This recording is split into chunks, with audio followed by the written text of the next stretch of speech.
I'm very happy to be here today, and I feel quite honored, given what I know about what's already going on here in your faculty development office and with your advance grant over some years. So thank you again for the warm welcome. My focus of my work over the last quite some years now has been on the culture of academic medicine. And in fact, when we started the National Initiative on Gender Cultural Leadership in Medicine, also called Sea Change for Culture Change, in 2006, that was, actually most people were rather perplexed or even a little annoyed when we suggested that the culture in academic medicine might account for faculty vitality, might affect professionalism, health disparities, and the advancement of certain groups of faculty within academic medicine. But I'm very happy to see that actually the sort of discourse on culture in medicine has actually flourished over these years, and now it's become quite fashionable. So I'm very happy to tell you a little bit about our research and how we have tried to document the culture over the past few years. When we started, I actually moved to Brandeis University, where we don't have a medical school, about 7 or 8 years ago after a career in medical schools in this country. Over the decades, I had really focused my work on the personal and the professional development of medical school faculty. Early on, I was very interested in the learning environment for medical students, in innovation, in curriculum, and creating a more humanistic environment for medical students, one that would actually facilitate their learning. But what I came to understand through that process, and now there's a quite robust literature on the so-called hidden curriculum or culture for medical students, was that it was really only if we changed the culture for the faculty, who for the most part had only experienced a very traditional training system and culture, that we could actually affect the culture for physicians in training, for medical students, we could actually create better environments for collaborative research and for practice too. I wanted our research, both in methods and in outcomes, to be really congruent with what I sought to have happen in medical education. And I really wanted our work to dignify the personal experience and the human needs of medical school faculty. It seemed to me that faculty are very important in our system of healthcare in this country. They really lead the noble missions of our medical schools. They're at the forefront of discovery. The medical schools are the only places where we train physicians for the nation.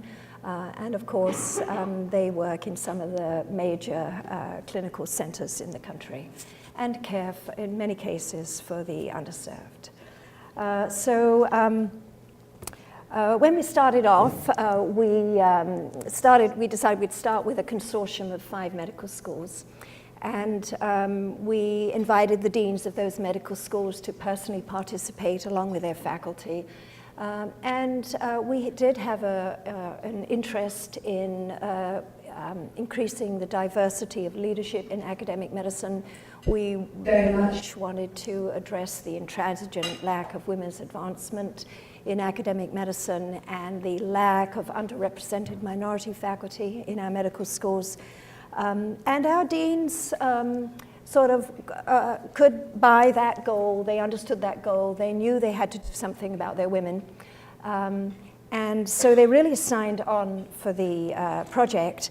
And at that time, really, the literature, in fact, most of the literature still is about this, it sort of described an explanatory model, at least for women, that was a skills deficit model, that if women acquired the same skills as male faculty, that they would be equally successful.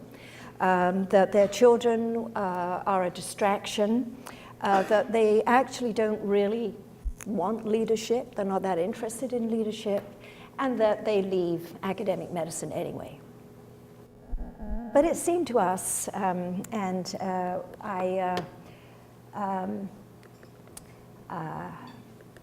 here really representing a sort of wonderful interdisciplinary research team that I've had the pleasure of working with and continue to work with over the years. It seemed to us that we didn't really understand the reasons for the lack of women's advancement, even though there was all this literature out there, with so many well-intentioned and bright people seemingly wanting to address the statistics. It seemed to me that we really needed to take an expanded view of this.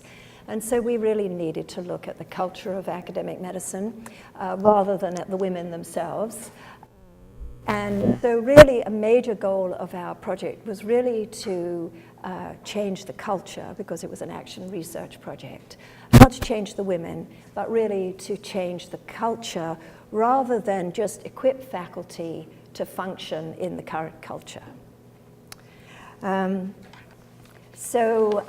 What is the case for culture change? Well, faculty attrition rates are very alarming in our own survey studies and in the UMMS data. 44% of faculty seriously considered leaving their own institution in the prior year, and 25%, over 25% of faculty in the nation's medical schools are seriously leaving academic medicine altogether. So faculty turnover is very expensive for medical schools, but it really begs some questions, why would this be? There are very high levels of faculty burnout. Our survey shows 41% of faculty self-report being burnt out, and that's borne out. The same figure comes up in all the national studies. And so nobody could argue that if a faculty member is feeling burnt out, they're working at their peak, they're able to fully contribute all that they're able to give. They can't possibly be at their most productive in terms of the business case. And then the lack of women in leadership and senior roles in academic medicine. The statistics have actually shifted very little over the last few decades. They're very, very intransigent. In the average medical school, I think there are 37 women full professors and 188 male full professors. So there's still this huge sort of inequity there. Only 4% of medical school faculty are female full professors. Only 8% of clinical department chairs are women, and so it goes on. And there's no pipeline issue at all. Even in 1980, over 30% of medical students were women. So huge cohorts of very skilled and highly trained women have come through our systems. We do have an inability to recruit and retain underrepresented in medicine minority faculty. There's really an alarming lack of minority faculty in our medical schools. There are about 130,000 faculty in the country. Only 3% of those are African American, 4% from Hispanic Latino groups, less than 0.1% Native American. And then if you actually remove those underrepresented minority faculty who work in the historically black schools, actually those numbers drop down to 2% of the faculty in most medical schools. So it's really an alarming lack. And then we have these very high levels of unethical behavior in research. Interesting study published in Nature 2005 by Martinson. He surveyed NIH-funded researchers, most of whom are in medical schools, and there was over 30% self-report rate of unethical behavior in research. So what is it in our culture that tolerates this level of unethical behavior. And that was self-report, so it's probably a little higher. And then the erosion of idealism and increased cynicism in medical students is very well documented. There's a literature as this. As students go through the 4 years of medical school, they lose some of their altruism. They become more cynical about their patients and about healthcare. So we thought there was a very strong case for culture change. There have been different phases of sea change activity. Our first two activities were both designed to document the current culture in academic medicine. We started with an interview study in our 5 consortium medical schools, and then we followed that up with a national survey. I'm going to show you some glimpses of the data from these 2 studies. And then the other phase activity, which continues, is the development of culture change practices and culture change programs in medical schools.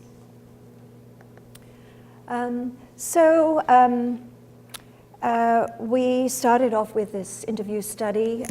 We interviewed about 100 faculty in our 5 medical schools that were purposefully sort of diverse, represented different regions of the country, public, private, NIH, research intensive or community-based in focus, half men, half women. And these are faculty at all different stages of their career. Those early in their career, those who had plateaued, those in leadership positions, and those who'd actually left academic medicine. And we interviewed across all disciplines, basic scientists, primary care physicians, subspecialists, both medical and surgical. We listened to their stories, and these were in-depth, very confidential interviews. Our deans didn't know who we were talking to. And we asked the faculty about why they'd chosen academic medicine, what excited them in their careers, what was the high point of their professional experiences, what were their values about leadership, about equity issues. And I would just like to show you a little bit of this data. So the quotations that we'll hear today are all representative of many, many other similar quotations. So it's not just a job. The teaching part is wonderful and new. The clinical part, the patients are very exciting. And it's rewarding to have them and to treat them. And in terms of research, the results can benefit your patients. There's a lot of good reasons to be excited and enthusiastic about doing this. Doing academic medicine, you make an impact on the future physicians of America. And I get my biggest fire from taking young minds and helping to shape them into physicians, high-quality physicians. And my motto around here is, I want to train people who I can send my mother and my sisters to. And I'm most successful in my work when I'm actually at the bedside. I really do like the oneness of working with patients and getting to know them, establishing that rapport and hopefully getting them to open up to you and establishing the trust. I had my own lab. There was an unbelievably driving passion to answer questions in a way that I would be adding to the information that would make children's lives better. I saw that for me, clinical care was never going to be enough in medicine. I needed to take my intellect, drive it as far as I could, and for me that meant getting support, doing experiments in the laboratory, presenting my results and getting published, to get the information out. Academic medicine still does pride intellectual advancement and an eagerness for exploration and new knowledge. That fits with what I find rewarding. My values are to provide healthcare, education for the community at large, as well as the underserved community, and to pay particular attention to diversity in people and thinking. So these are the voices of the faculty who walk through the door every morning into these beautiful buildings you have on this campus.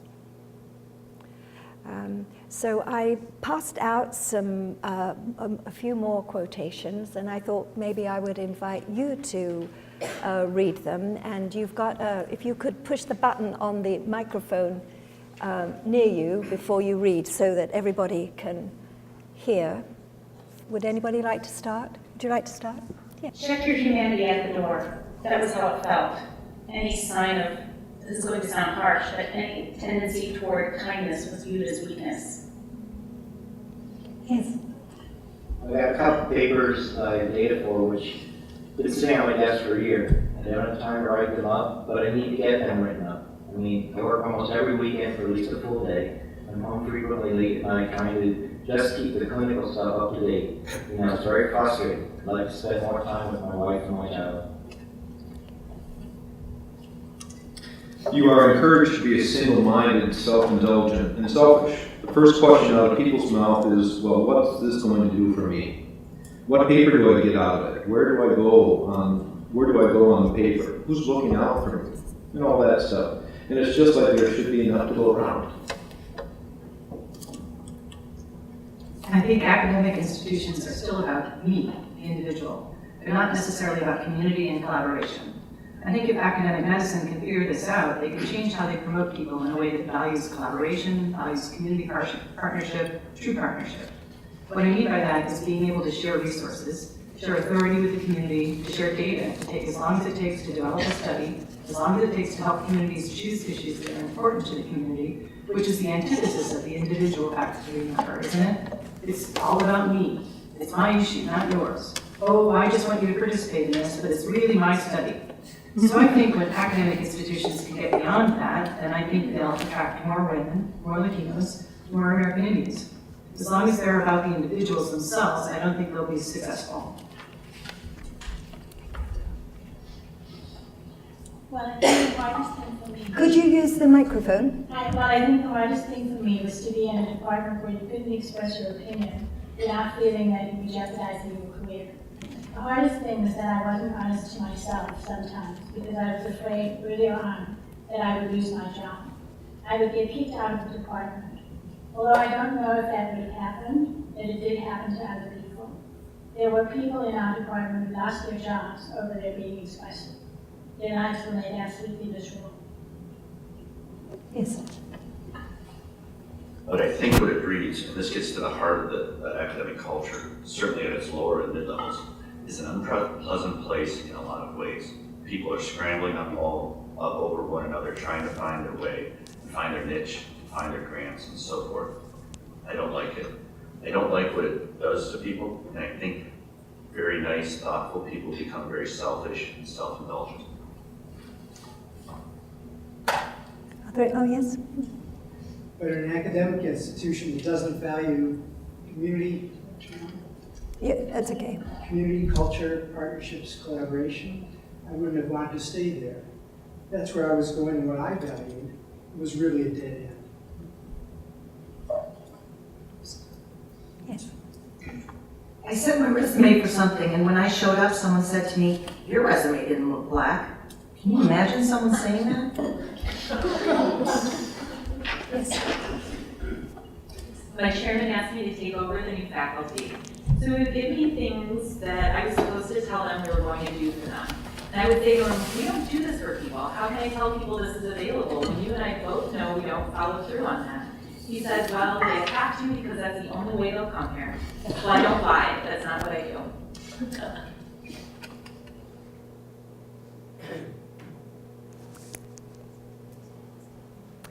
So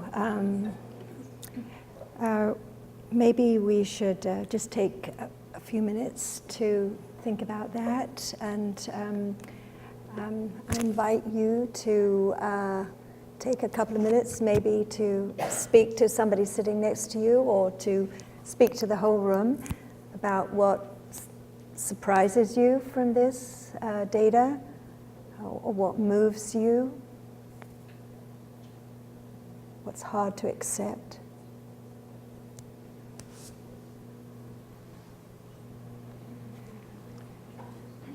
Would you like to speak to your neighbor, or would you like to speak to the room?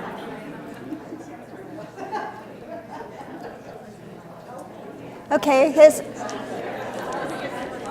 okay. So we'll take 2 or 3 minutes, and then we'll hear.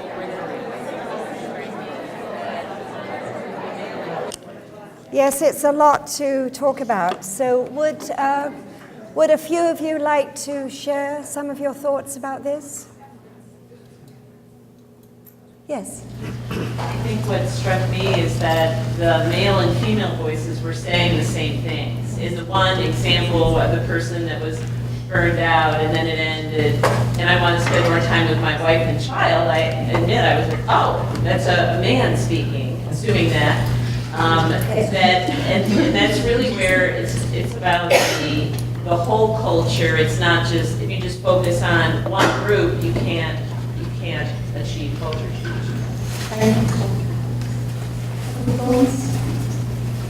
Yes. I think that, Michigan prides itself on being a very collegial university and collaborative, and it is, and much more so than many other institutions, I think.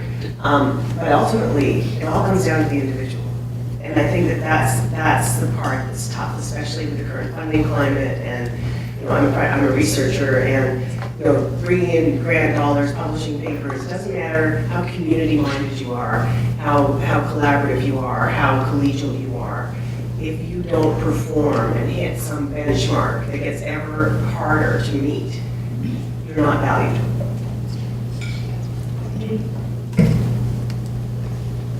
You have thoughts? Maybe the reverse of that is it doesn't matter how many people you step on and how many people you don't work with, you still get promoted if you have the research.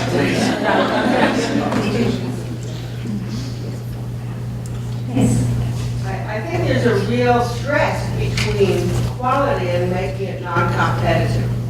I mean, the amazing knowledge that we've created in the last 50 years is based on very high quality work.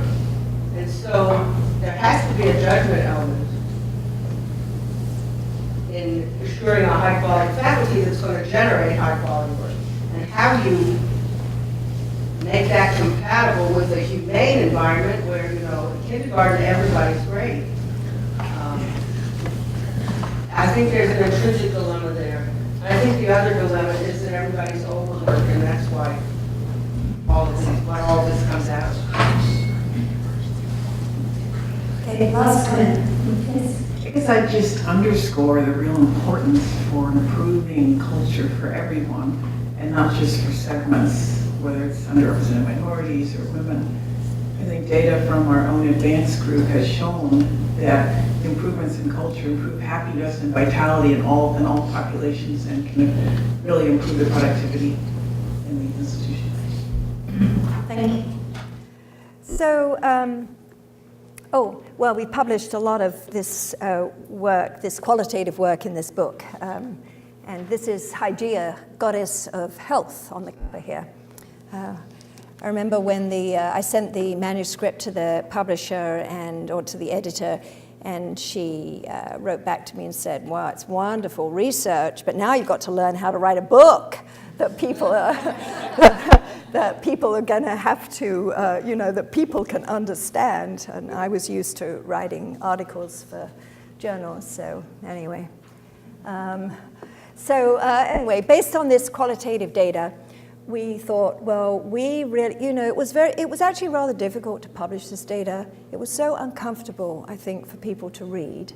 And it was so unlike most of what was published in the medical literature that it's sort of, a lot of people said, well, it's in these 5 schools.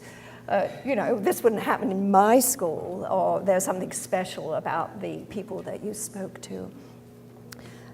So we really took the qualitative data of the 14,000 pages of qualitative data, this sort of immense data set, and we crafted a survey, and we thought, well, we need to collect national data. we need to see whether this qualitative data is actually representative of the nation or is sort of confounded in some way in these 5 schools. So we fielded this survey in a sort of a stratified random selection of 26 medical schools that represent sort of different areas of the country and different attributes of medical schools. And then within those medical schools, we fielded the survey to a stratified random selection of faculty. We had a response rate of 52%. It was actually probably higher than that because it was hard to get up-to-date data from the AAMC, who assisted us with this survey. We oversampled for women and underrepresented minority faculty because we knew that there were very few of them, for example, in leadership positions or in certain, or in surgery, for example. We wanted to make sure we captured the voice of those groups as well. And we've done very rigorous statistical analysis, and we've now published a few articles on this data, and we continue to mine this data. And so out of our survey data fell out 12 dimensions of the culture. And these dimensions are really very rigorous, very robust. They hold up. We have now used this survey in many more medical schools. They hold up with very high alpha coefficients. And so I'll just run through these 12 dimensions that, because, it's hard to think about the culture. It's just so overwhelming. And if we were going to change it, where would we even start? So breaking it down into dimensions is a helpful way to think about the culture, and then at least you can focus your attention on one dimension. So engagement, being energized by work, self-efficacy and career advancement, where the faculty feel confident that they're able to succeed, whether faculty perceive that there's an institutional commitment to their advancement, and then relationships and inclusion, where faculty feelings of trust, of being connected to their colleagues, of feeling included and that they belong in the organizations in which they work.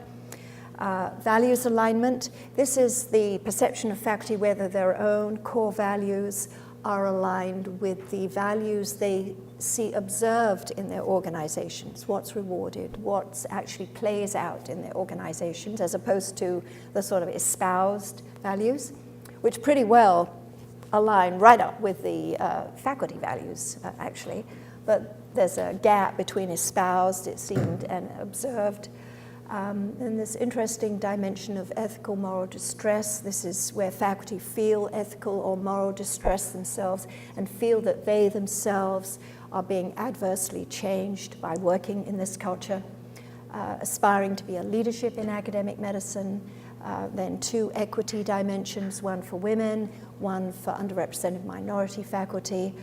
Work-life integration, and then perceptions of change, whether the institution is making a good faith effort to advance women and underrepresented minority faculty or to improve support for faculty generally.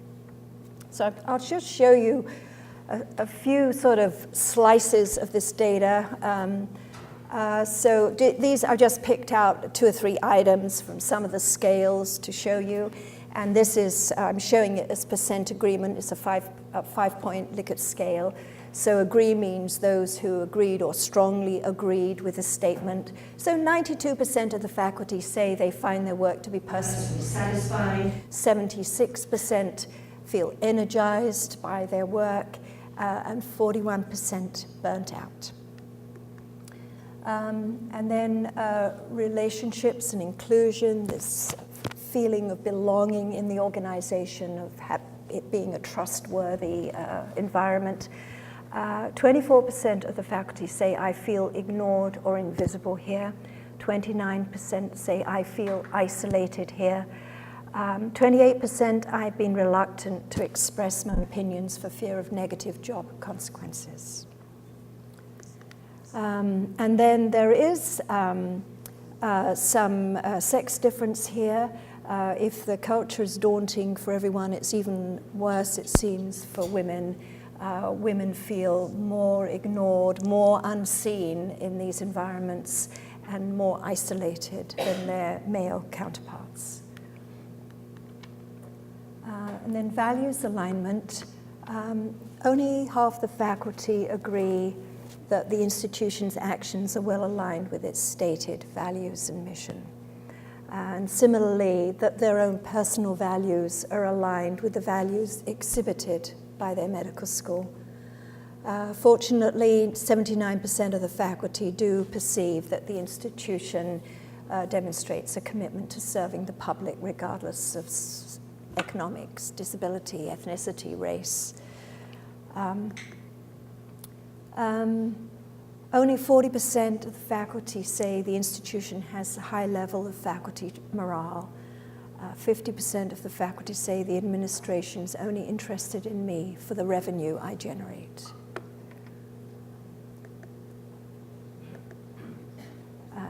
30% say the institution's actions show that it does not value teaching, and only 55% say this institution rewards excellence in clinical care. Pretty shocking. And then ethical moral distress. This is this feeling of ethical or moral distress and being adversely changed by working in this culture. So 25% of the faculty say the culture of my institution discourages altruism.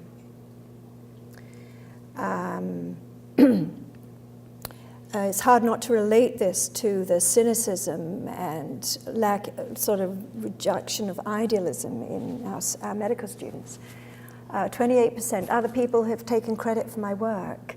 82% of men and women say you have to be a self-promoter to get ahead here.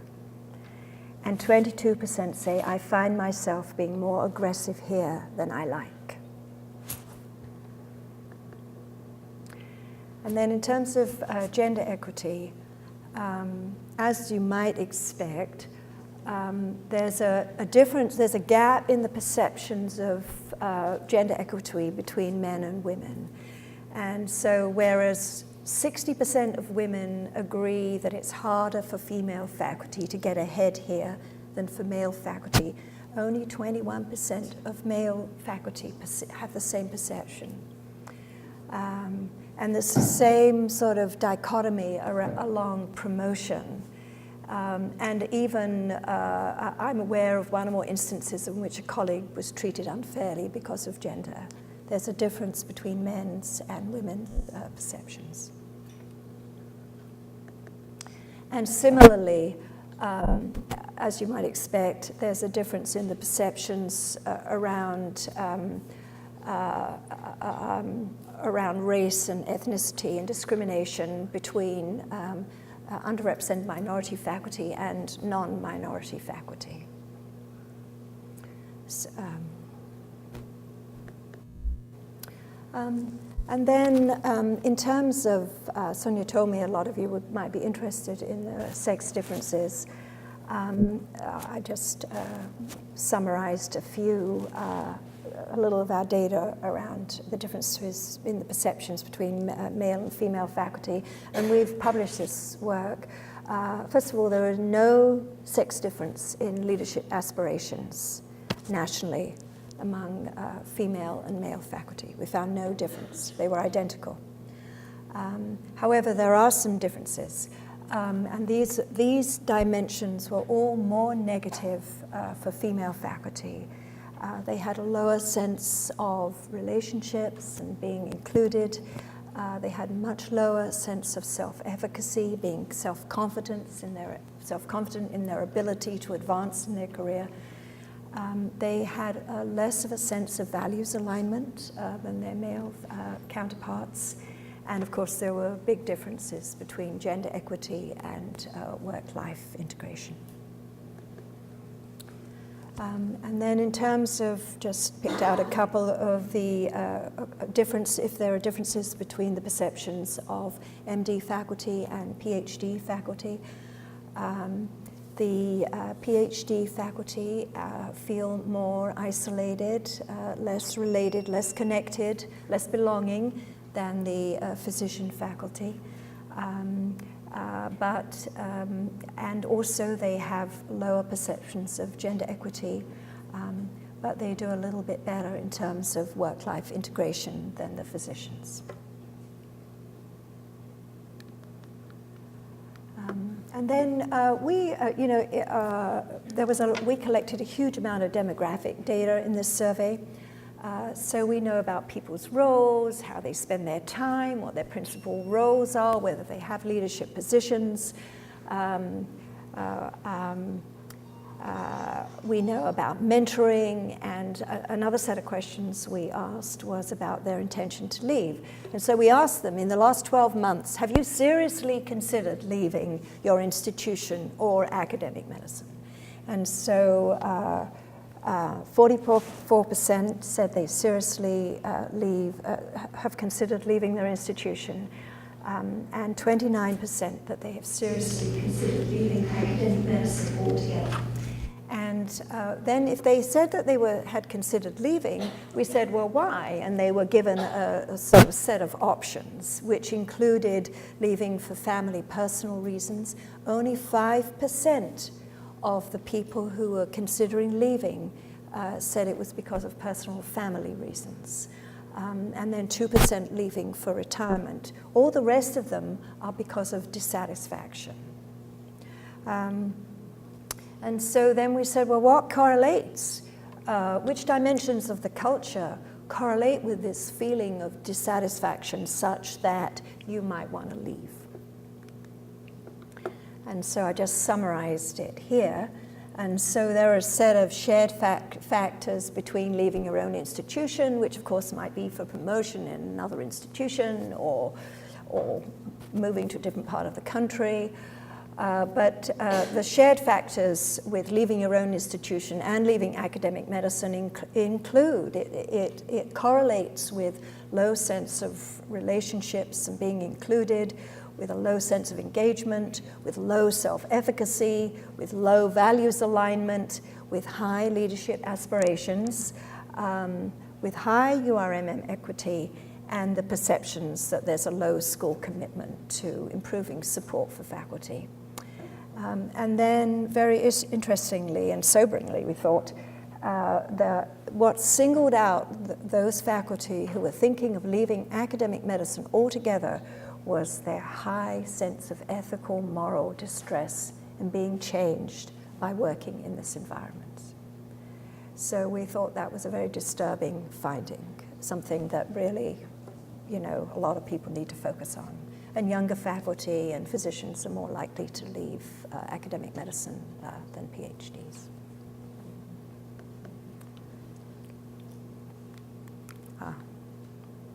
Now, my slide seems to be stuck. Trying to advance it. Try again.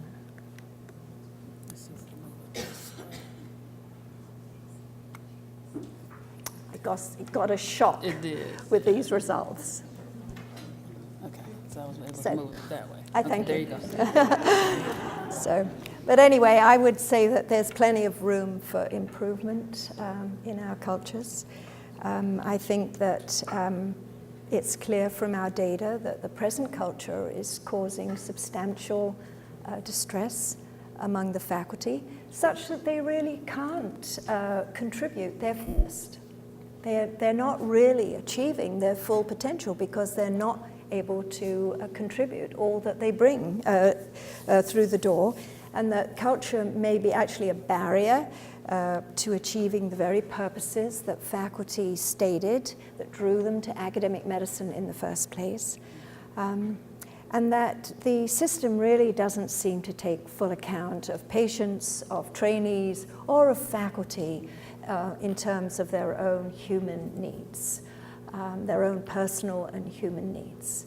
And in fact, it even may have this sort of dehumanizing effect on faculty, which really must impact their ability to show compassion and caring, sort of some of the core attributes that we wish our competent physicians, or for a fully competent physician, to hold. So lots to think and talk about I guess I would just say that I hope that our research can contribute to creating more humanistic, more vibrant for learning, more inclusive cultures in the nation's medical schools. And I thank you very much for participating today.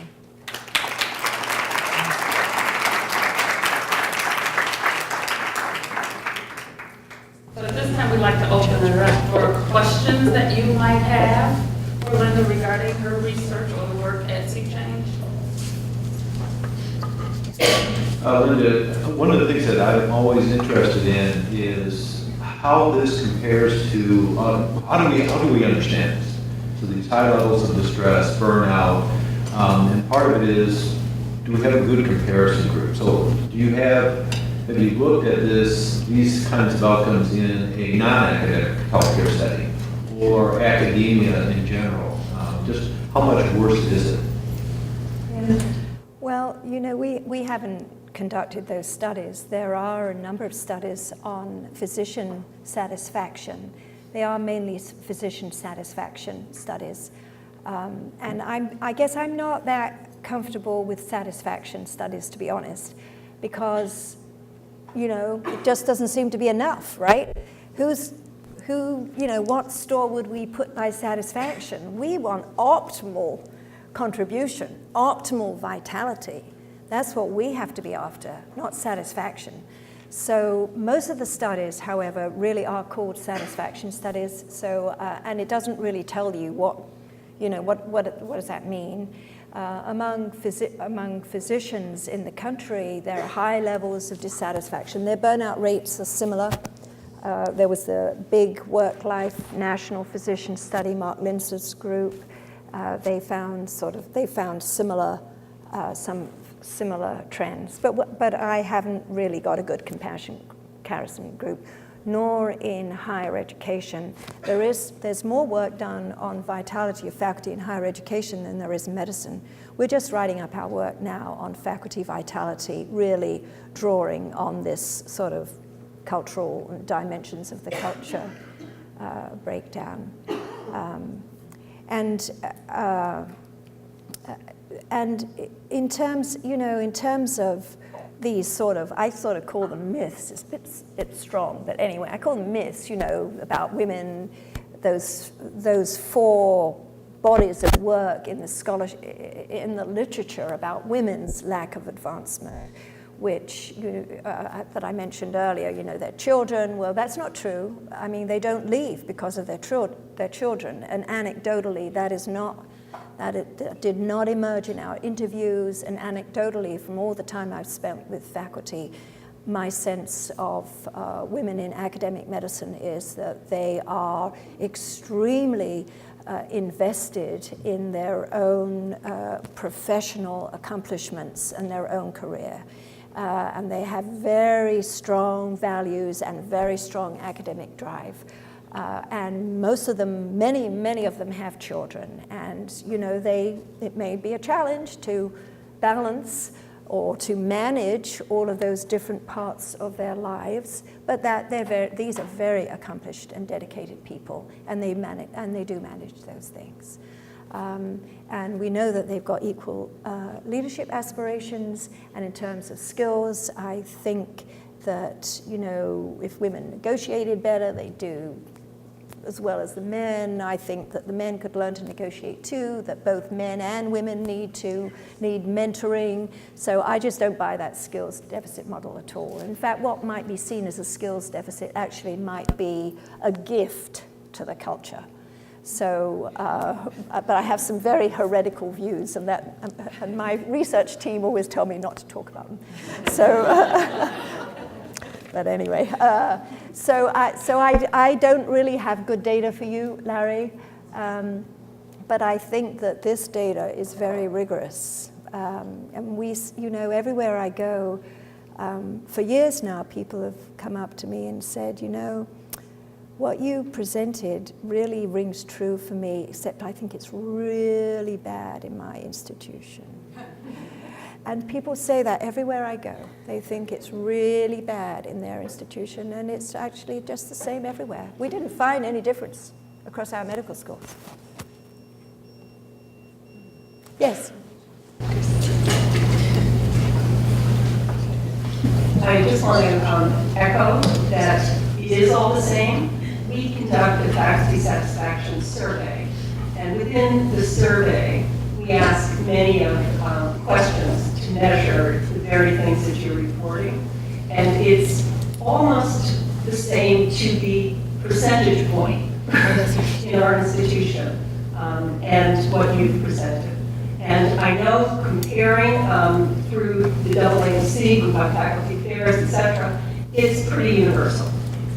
So it is a culture problem, and the culture spreads throughout all the medical schools, and it's our way of doing business, and the complaints are the same.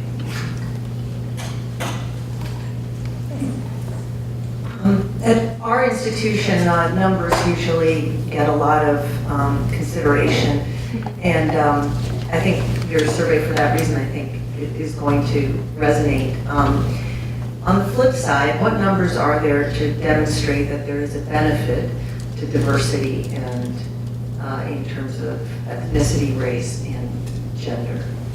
I have a sense of what our benefit is to the institution, especially with regards to the last comments that you made about the need for medicine to be humane and compassionate and empathic, and I think that that's what we bring. But are there numbers to prove that? Well, I don't think there are. But I think that if you look at all the social movements, if you look at, this is well known in the sociology literature, that social change is often first identified and pushed forward by people on the outside, on the margins. They are better, and see, I see women and underrepresented minority faculty as outside of faculty. Much of what they express are really the views of the outsider. And you know, the book I wrote uses the perspectives of women and underrepresented minority faculty, but really they describe the culture for everybody. But often the dominant majority is unable to articulate. They are unable to see the culture or articulate it in the same way. So I think that's a very powerful argument for increasing diversity in the leadership of academic medicine. And there are lots of examples. You know, for example, women championed women's health. For example, you know, before women pushed forward that research agenda, medical students were still taught about 75-kilo man. And all models used in medical education were male, and there was very little attention paid to the fact that even the question, could there be any difference between men and women, you know, physiologically? So all of that agenda was pushed through by women. So that's a sort of an example you can use. And we do have an increasingly diverse citizenry in our country. Therein lies our richness and our sort of diverse talents.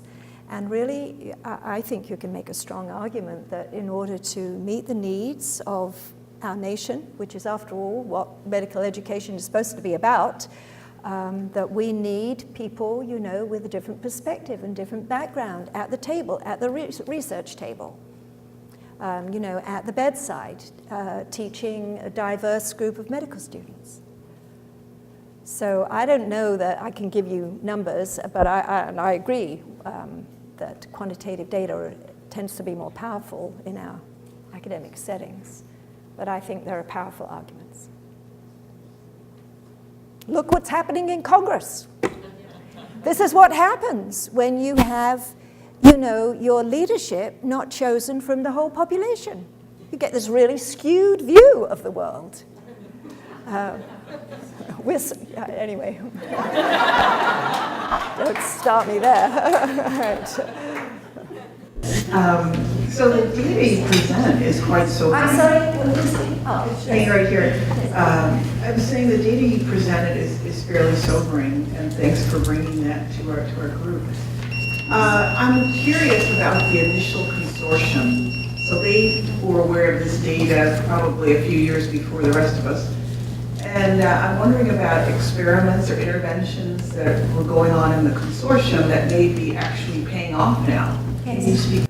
Well, we just, I think it was last month's Academic Medicine, we just published our first article from our so-called Learning Action Network, which was the 5 medical schools that came together. We had biannual 3-day meetings twice a year for 4 or 5 years. And the deans participated along with senior associate deans, some department chairs, purposefully diverse small group of faculty from each medical school, included some junior faculty. It was really an experiential, relationship-based, very unusual program that this group went through together. And so they were presented with the data from their own schools. We didn't have the national data early on in that project. They got their own survey data from their own schools. Together they made, I think it was 201 change activities in their 5 schools. And those are sort of described in this article in Academic Medicine. And I think next month, in the Journal of Continuing Education in the Health Professions, there's a longer article about that process, what we actually did, and how the people who participated in the Learning Action Network were changed personally by this process. So we, you know,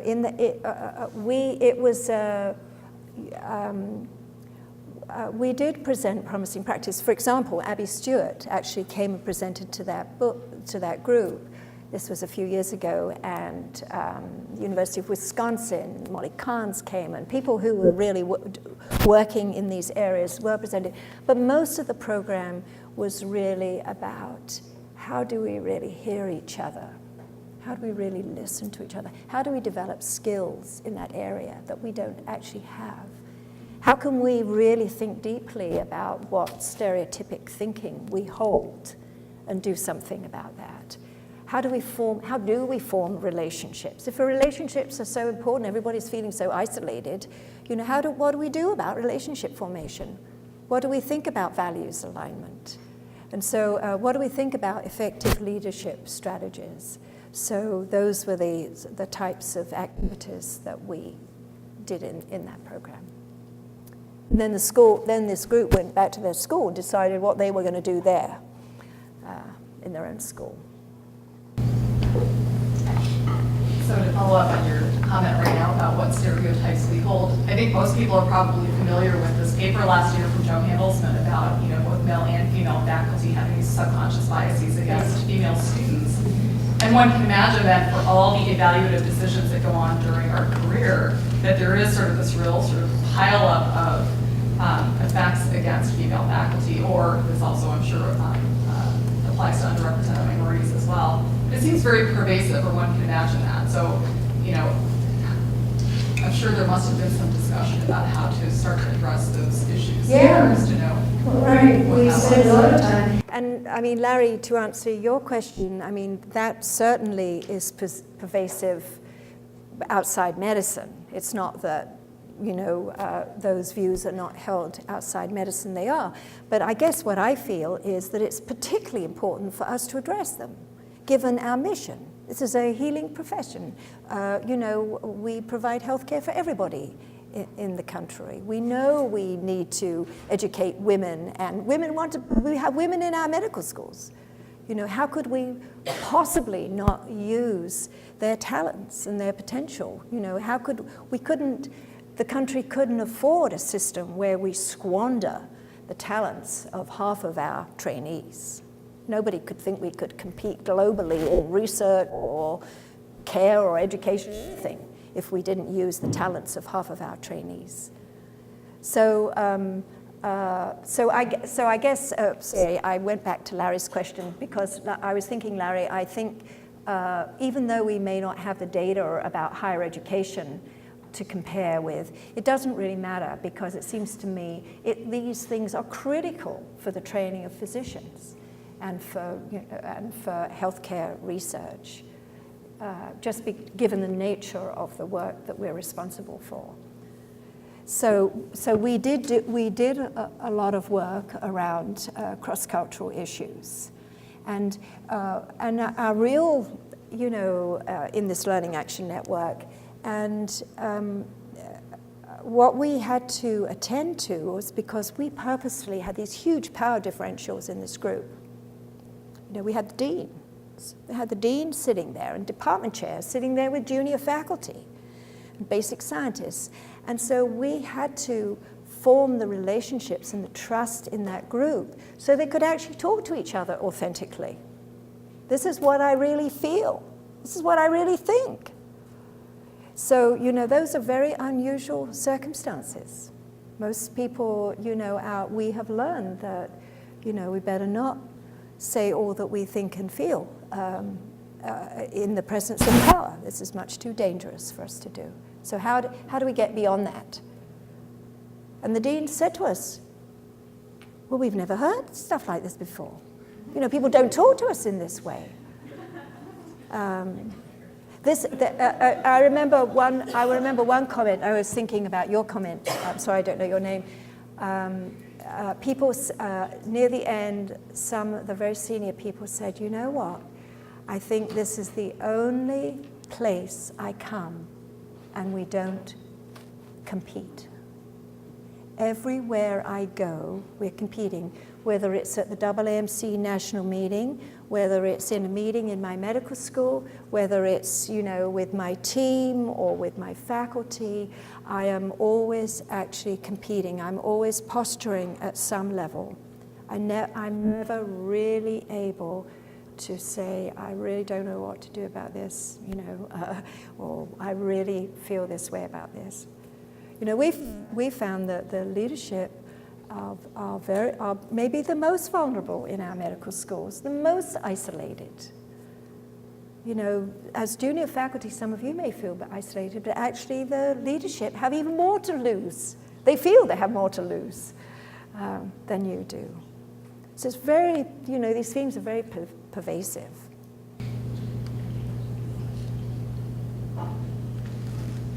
Yes.